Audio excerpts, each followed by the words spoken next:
for that. So let us see.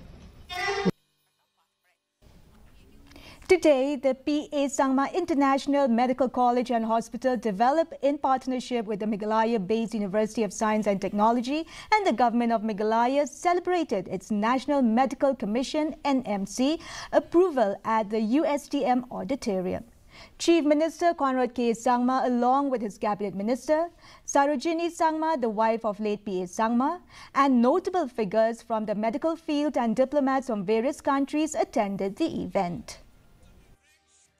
Because they will be getting treatment out here, at a very concessional rate, and even some of them at free medical treatment will be given. So therefore, it's a very important milestone, and in the larger picture of the state government and the state as a whole, having a deficiency of doctors, we are very sure that this will help us to fill some of that gap in terms of the health professionals that we require in large numbers. And once again, I congratulate the USTM and its Chancellor, Mr. Hawk, for this amazing and wonderful milestone that they've achieved. Deputy Chief Minister Sangma